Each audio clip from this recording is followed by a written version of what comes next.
ഞാൻ രണ്ടു പേരോടും രണ്ട് രീതിയിൽ സംസാരിച്ചിട്ടുണ്ട്.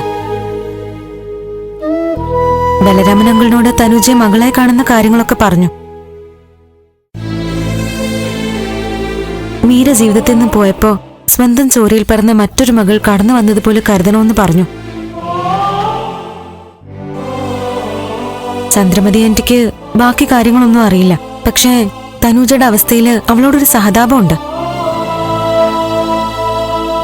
ആ സഹതാപം ഒന്ന് ശക്തമായ പിന്നെ കുറെ പ്രശ്നങ്ങൾ മാറിക്കിട്ടും. തനുജയ്ക്ക് ആ വീട്ടിലേക്ക് അവിടുത്തെ ആളായിട്ട് കടന്നു ചെല്ലാം. പക്ഷേ ബലരാമൻ സാർ ഒരിക്കലും ഇത് അംഗീകരിക്കില്ല. അഗ്നിപർവ്വതത്തിന്റെ മുകളിലിരിക്കുന്ന അവസ്ഥയായി പോവില്ലേ? ഏത് നിമിഷവും ചന്ദ്രമതി ആന്റി അറിയോന്നുള്ളൊരു പേടി ഉള്ളിൽ കാണും. ഗൗരി പറയണതാ ശരി. ഈ പ്രശ്നം പരിഹരിക്കാൻ ദേവിമോള് ആത്മാർത്ഥമായിട്ട് ഓടി നടന്നിട്ടുണ്ട്. പക്ഷേ ഇതെല്ലാവരും എല്ലാം അറിയുന്നിടത്ത് പൂർണ്ണമായിട്ടൊക്കെ അവസാനിക്കൂ. അതെ, ബലരാമൻ സാർ കുറച്ചറിയുന്നു, ചന്ദ്രമതി ആന്റി കുറച്ചറിയുന്നു, തനുജ അല്പം അറിയുന്നു. അങ്ങനെയൊക്കെ കാര്യങ്ങൾ എത്തിക്കാൻ നോക്കിയാ കൂടുതൽ പ്രശ്നങ്ങളിലാവും ചെന്ന് ചാടുന്നത്. പ്രശ്നങ്ങൾ വരും ഗൗരി. ആ പ്രശ്നങ്ങൾ പരിഹരിച്ചല്ലേ പറ്റൂ. നമ്മൾ ഉൾപ്പെട്ടതാവുമ്പോ നമ്മൾ തന്നെ മുന്നിട്ടിറങ്ങണം. ഓരോന്ന് ശ്രമിക്കുമ്പോഴും ഒരു പ്രതീക്ഷ വരും, ആ രീതി പോയാൽ ശരിയാവുമെന്ന്. ചിലപ്പോ കുഴപ്പമാണെന്ന് അറിഞ്ഞുകൊണ്ട് തന്നെ അതിലേക്ക് ഇറങ്ങേണ്ടി വരും. ഒരു ഞാനുമേ കളിയാണ് ഇപ്പൊ നടക്കുന്നത്. ഓരോ ചുവട് സൂക്ഷിച്ചു വെക്കണം. അല്പം ഒന്ന് തെറ്റിയാ അവിടെ തീർന്നു എല്ലാം. 100 പേര് പ്രശ്നത്തിലാന്ന് അറിഞ്ഞിട്ടും ബലരാമ സാർ ഇങ്ങനെ കൈകെട്ടി നോക്കി നിൽക്കുന്ന എന്തിനാന്ന് എനിക്ക് മനസ്സിലാവാത്തത്. ബലരാമൻ അങ്കിള് കൈയും കെട്ടി നോക്കിയിരിക്കുകയാണെന്ന് തോന്നുന്നില്ല. അദ്ദേഹവും പുകഞ്ഞുകൊണ്ടിരിക്കുക. ഒരു കുടുംബം, ബന്ധുക്കൾ, നാട്ടുകാർ, രാഷ്ട്രീയ നേതാക്കൾ ഇവരോടൊക്കെ എന്ത് മറുപടി പറയും? ഒന്നിലും പെടാത്ത പാവം സിദ്ധാർത്ഥൻ സാറ് ഇതൊക്കെ അനുഭവിക്കല്ലേ. അപ്പൊ ഉത്തരവാദിയായ ആള് കൂട്ടുകാരൻ കുടുംബം എന്നൊക്കെ പറഞ്ഞ് പേടിച്ച് ഒതുങ്ങി നിന്നാൽ എങ്ങനെയാ? സത്യം എന്റെ ഒരു സമാധാനവും കിട്ടുന്നില്ല. അടുത്ത നിമിഷം എന്ത് സംഭവിക്കുന്നൊരു പേടിയാ. പുറത്തൊരു കാൽപെരുമാറ്റം കേൾക്കുമ്പോ ഞെട്ടും. ആ തനുജ കടന്നു വരുന്നത് പോലൊരു തോന്നല. അവളിപ്പോ ഒരു പേടി സ്വപ്നോ?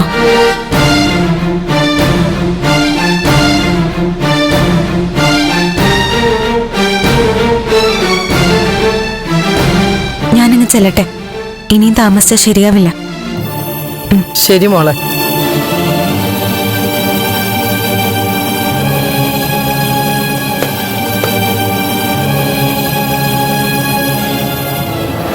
അപ്പൊ ക്ലാസിന്റെ കാര്യവും കൾച്ചറൽ പ്രോഗ്രാമിന്റെ കാര്യവും ഗിരിയേറ്റല്ലോ. ഓ, ആ കാര്യത്തിൽ വിഷമിക്കണ്ട, ഞാൻ നോക്കിക്കോളാം. എച്ച്എമ്മിനോട് സംസാരിച്ചിട്ടുണ്ടല്ലോ അല്ലേ? അതൊക്കെ പറഞ്ഞു.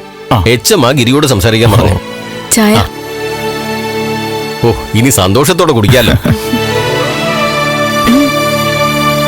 4-5 ദിവസം മാഷ് സ്ഥലത്തുണ്ടാവില്ലാന്ന്. മാഷിന്റെ ക്ലാസും മറ്റു ചുമതലകളും എന്നെ ഏൽപ്പിക്കാൻ വേണ്ടി വന്നതാ. സാധാരണ ആരും അങ്ങനെ ഏറ്റെടുക്കില്ല. എന്തായാലും ഗിരി സമ്മതിച്ചു. ഒരു തലവേദന അങ്ങ് മാറി. എങ്ങോട്ടെങ്കിലും യാത്രയാണോ? ആ, കോഴിക്കോടിന്. മാഷിന്റെ വൈഫ് കോഴിക്കോട് വർക്ക് ചെയ്യാ, ഹെൽത്ത് ഡിപ്പാർട്ട്മെന്റിൽ. ഇവിടെ DHSലായിരുന്നു. 15 വർഷമായി ഇവിടെ തന്നെ സുഖമായിട്ടിരുന്നു. ഇതിനിടയ്ക്ക് 2 ട്രാൻസ്ഫർ വന്നു. ഞാനത് മാറ്റിച്ചു. പക്ഷെ ഇപ്പൊ പെട്ടുപോയി. ഒന്നും ചെയ്യാൻ പറ്റില്ല. ഇനി മിനിസ്റ്റർ മേരി തോമസ് നേരിട്ട് ഇടപെടണം, എന്നാലേ ട്രാൻസ്ഫർ ക്യാൻസൽ ചെയ്യാൻ സാധിക്കൂ. അവര് വളരെ സ്ട്രിക്റ്റാ. മന്ത്രി മേരി തോമസ് വിചാരിച്ച ട്രാൻസ്ഫർ ക്യാൻസൽ ചെയ്യാൻ പറ്റോ? മിനിസ്റ്റർ വിചാരിച്ചാലേ പറ്റൂ. എനിക്ക് മിനിസ്റ്ററുമായിട്ട് ഒരു കോണ്ടാക്റ്റും ഇല്ല. അത് നിസ്സാരമായിട്ട് സാധിച്ചു തരാം. അച്ഛന്റെ ശിഷ്യ മന്ത്രി മേരി തോമസ്. ആണോ? ഓ, ആന്റി അച്ഛന്റെ അനുഗ്രഹം വാങ്ങാനൊക്കെ വീട്ടിൽ വന്നിരുന്നു. അച്ഛൻ വിളിച്ചു പറഞ്ഞാ മതി, ആന്റി ഇടപെടും. ഞാൻ വിളിച്ചാലും ചിലപ്പോ നടക്കും. ഓ, പക്ഷെ അച്ഛൻ വിളിച്ചു പറയുന്നതാ ഒന്നുകൂടി നല്ലത്. ഡീറ്റെയിൽസ് തന്നാ മതി, ഞാൻ ശരിയാക്കാം. ദൈവമായിട്ടാ എന്നെ ഇങ്ങോട്ട് വരുത്തി. 100 പുണ്യം കിട്ടും. ഞാൻ വീട്ടിൽ ചെന്ന അപേക്ഷയും മറ്റു വിവരങ്ങളും ഗിരിയുടെ ഫോണിലേക്ക് അയക്കാം. ആത്മാർത്ഥമായിട്ട് സഹായിക്കണം. Oh sure. ഞാനപ്പോ കോഴിക്കോട് പോകുന്നത് 5 ദിവസത്തേക്ക് കൂടി നീട്ടുക. ജോയിൻ ടൈമുണ്ട്, അതുകൊണ്ട് സാരമില്ല. സാർ ധൈര്യമായിട്ട് പൊക്കോ, ഞാൻ അച്ഛനോട് സംസാരിക്കാം. വലിയ ഉപകാരം. ഗിരിയെ, പിന്നെ ഞാൻ അങ്ങോട്ട് ഇറങ്ങട്ടെ. ശരി.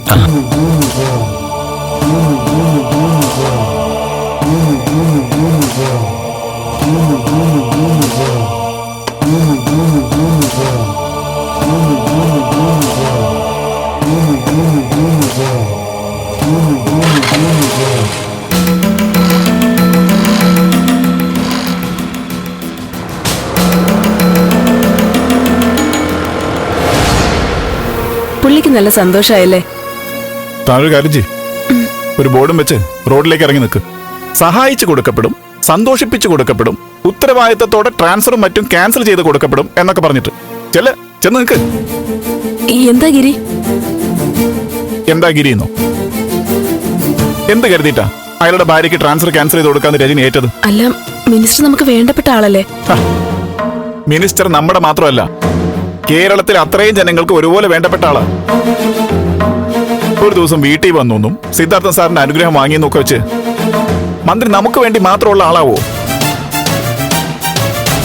നമുക്ക് പരിചയപ്പെട്ട ഒരാൾ ഉത്തരവാദിത്തപ്പെട്ട സ്ഥാനത്തെത്തിയ അയാളോട് ഒരല്പം അകലം പാലിച്ച് നിൽക്കുക എന്നുള്ളതാണ് നമ്മൾ കാണിക്കേണ്ട മര്യാദ. നമ്മുടെ ഒരാവശ്യത്തിന് അവരെ ബുദ്ധിമുട്ടിക്കരുത്. ഇനിയിപ്പോ അഥവാ പോകുന്നെങ്കിൽ അത് 100% ന്യായമുള്ള ആവശ്യത്തിനായിരിക്കണം. ഇയാളുടെ ഭാര്യ ഇവിടുന്ന് എന്നേ ട്രാൻസ്ഫർ ആവേണ്ട സ്ത്രീയാ, ഇവിടെ അള്ളിപ്പിടിച്ചിരുന്നു. എനിക്കറിയാം, കോഴിക്കോട് നിന്ന് ഇങ്ങോട്ട് ട്രാൻസ്ഫർ ആയി വരാൻ കാത്തിരിക്കുന്ന ഒരുപാട് പേരുണ്ട്. പക്ഷെ ഈ സ്ത്രീ ഇവിടുന്ന് അനങ്ങാത്തത് കൊണ്ട് അവർക്കൊന്നും ഇങ്ങോട്ട് വരാൻ പറ്റിയിരുന്നില്ല. അതിനിടയിലാ നിന്റെ ഒരു സഹായിക്കല്.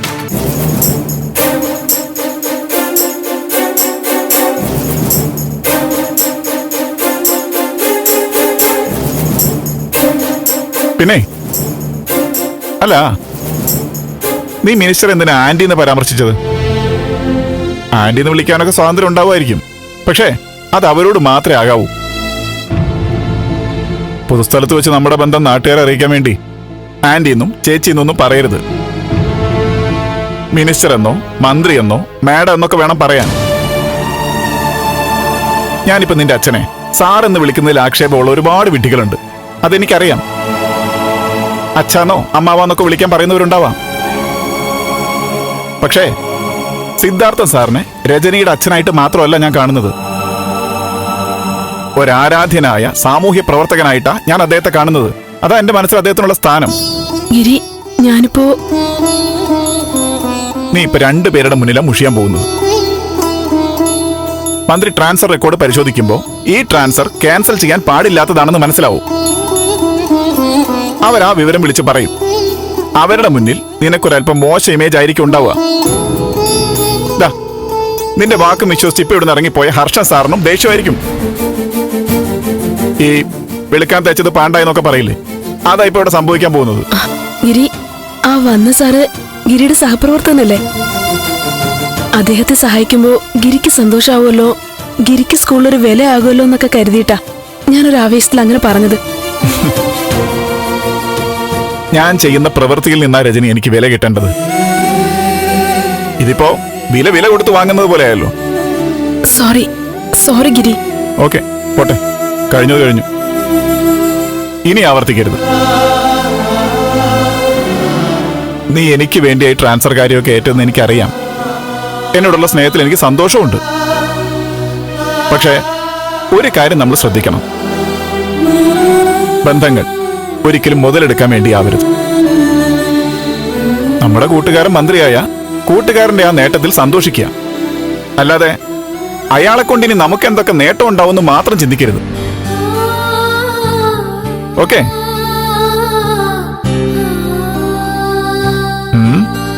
വിഷമിക്കണ്ടോ?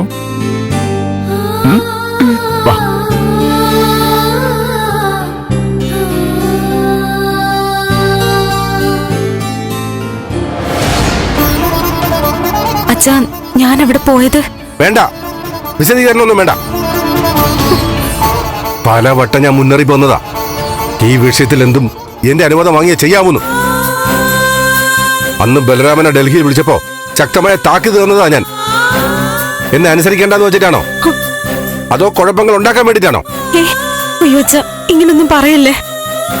ഞാൻ ചില കാര്യങ്ങൾ നിന്നോടും മറ്റുള്ളവരോടും തുറന്നു പറഞ്ഞത് അത് ഭദ്രമായി മനസ്സിൽ തന്നെ സൂക്ഷിക്കാൻ വേണ്ടിട്ടാ. ഛേ, ഞാൻ ചെയ്തത് അബദ്ധമായെന്ന് എന്റെ മനസ്സിപ്പോ എന്നോട് പറയാ.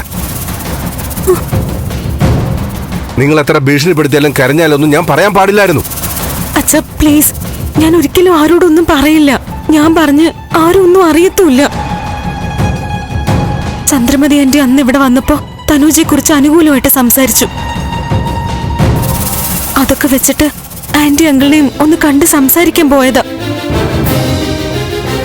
തനൂജ ആന്റിക്ക് ഇഷ്ടമായ സ്ഥിതിക്ക് അവളെ ആന്റിയോടൊപ്പം നിർത്താൻ എന്തെങ്കിലും സാഹചര്യം ഉണ്ടോന്ന് ചിന്തിച്ചു പോയതാ.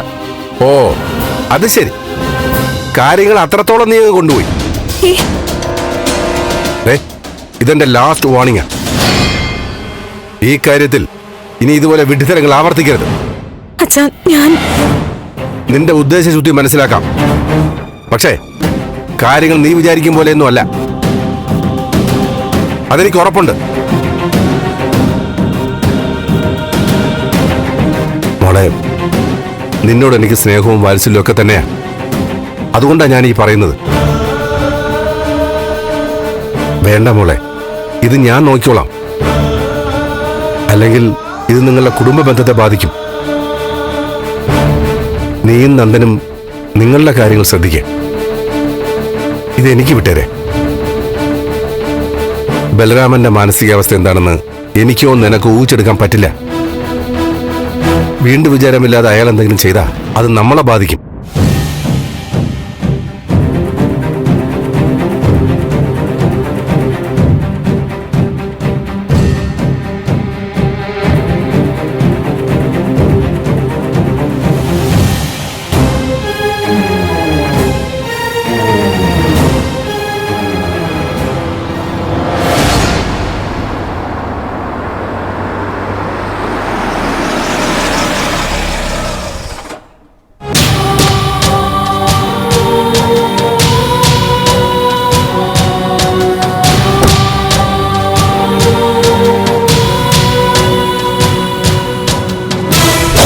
മീര മരിച്ചു കഴിഞ്ഞു. അതൊരു വലിയ ശൂന്യതയാ. അവിടേക്ക് ഒരു മകളായിട്ട് കണ്ട് തനൂജയെ നിർത്തിക്കൂടെ?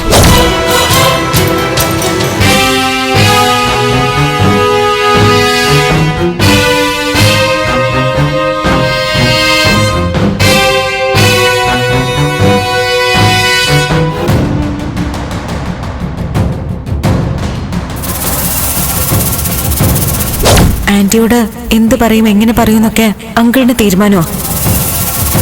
അതില് ഞങ്ങളാരും ഒന്നും പറയുന്നില്ല. പെട്ടെന്നൊരു തീരുമാനം വേണം.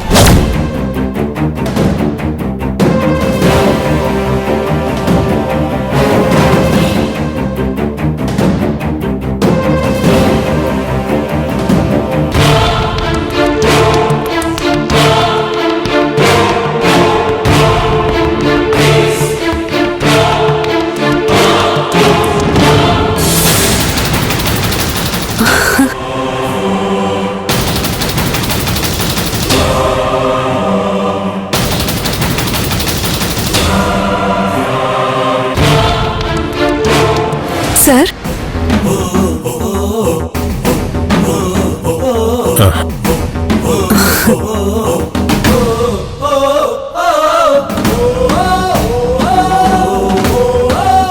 വരണം സർ.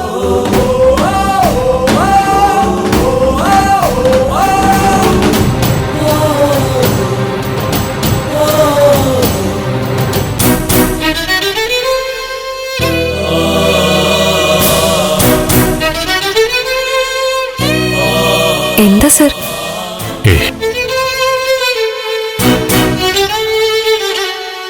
അയ്യോ, ഇതാരാ വന്നിരിക്കുന്നത്? സുജാത, ബലരാമൻ സാറ്. അയ്യോ, വിശ്വസിക്കാൻ പറ്റുന്നില്ല. എന്താ സാറേ സാറ് ഈ വഴിക്ക്? തനുജയൊന്ന് കാണാൻ വേണ്ടി വന്ന.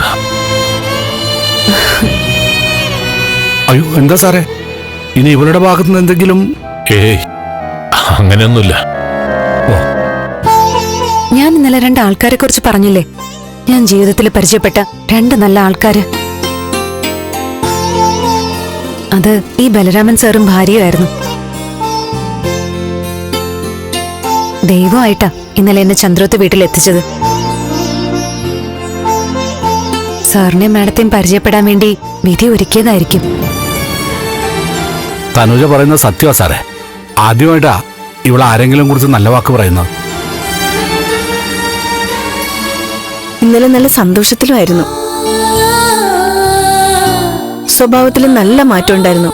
ഞാൻ ഏട്ടനോട് പറഞ്ഞിരുന്നു. ഞാൻ ഇന്നലെ രാത്രി മാഡത്തെ വിളിച്ചിരുന്നു. ചന്ദ്ര പറഞ്ഞായിരുന്നു. സാറിന് എന്നോട് എന്തെങ്കിലും ദേഷ്യം ഉണ്ടോന്ന് ഞാൻ മാഡത്തോട് ചോദിച്ചു. അതെന്താ? അല്ല, എന്നോട് അധികം സംസാരിച്ചിട്ടില്ലായിരുന്നല്ലോ. മാഡം പറഞ്ഞു സാർ നല്ല ഒരാളാ, നന്മയുള്ള മനുഷ്യനാ, പരുക്കൻ രീതികളുണ്ടെന്നേ ഉള്ളൂന്ന്. അയ്യോ സാറേ അകത്തോട്ട് വന്നാട്ടെ. സുജാതെ സാറ് കുടിക്കാൻ എന്തെങ്കിലും എടുക്ക്. വേണ്ട, ഒന്നും വേണ്ട. അല്ല സാറ് വന്നത് സീരിയസ് ആയ ചില കാര്യങ്ങൾ സംസാരിക്കണം തനുജയോട്. ഞാനും സിദ്ധാർത്ഥനായിട്ടുള്ള അടുപ്പവും ബന്ധമൊക്കെ നിങ്ങൾക്കറിയാലോ. ഓ അറിയാം സാറേ. പാവ സിദ്ധു. അല്ല സർ, അദ്ദേഹം പാവമല്ല. ഞാൻ സമ്മതിച്ചു തരില്ലത്. ഞാനൊന്ന് പറയട്ടെ. ഒരു മിനിറ്റ്, ഞാൻ തനുജയായിട്ടൊന്ന് സംസാരിക്കട്ടെ. വരൂ.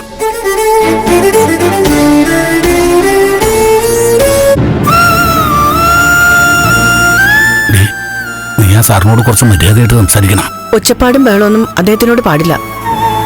ചെല്ല്.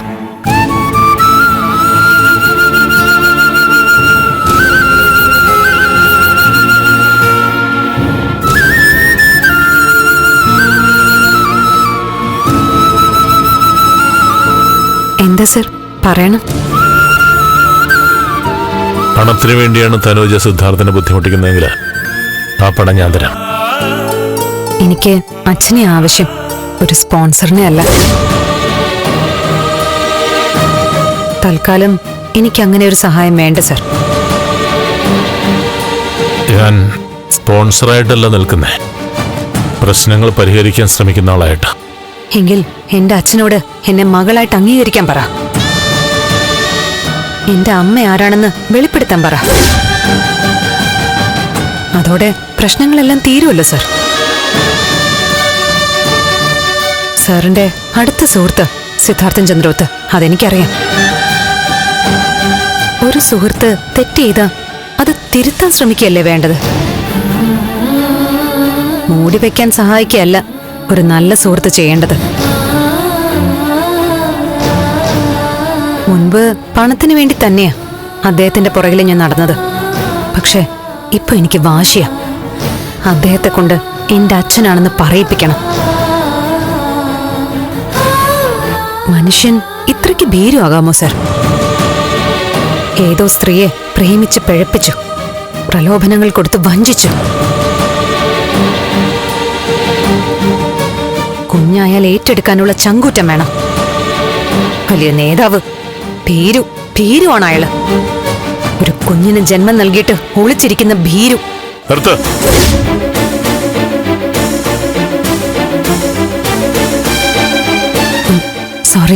Sorry sir. മുമ്പ് എന്നോട് ആരെങ്കിലും നിർത്തുന്നു പറഞ്ഞ ഞാൻ ആ വാശിക്ക് കൂടുതൽ എന്തെങ്കിലും പറയുകയുള്ളൂ. പക്ഷേ ഇപ്പൊ എന്തോ സാർ ഇത് പറയുമ്പോ എനിക്ക് അനുസരിക്കാനാ തോന്നുന്നത്. ഇന്നലെ സാറിനെ ആദ്യം കണ്ടത് മുതല് എനിക്ക് അങ്ങനെയാ തോന്നുന്നത്. സാറൊരു രാഷ്ട്രീയ നേതാവല്ലേ? ആൾക്കാരുടെ പ്രശ്നങ്ങൾ പരിഹരിക്കുകയല്ലേ നേതാക്കന്മാർ ചെയ്യേണ്ടത്? ഞാൻ സാറിന്റെ മുമ്പിൽ ഒരു അപേക്ഷ വയ്ക്കുക. ഞാൻ മകളാണെന്ന് എന്റെ അച്ഛനെ കൊണ്ട് അംഗീകരിപ്പിക്കണം. പിന്നെ എന്റെ അമ്മയെ കണ്ടുപിടിച്ചു തരണം.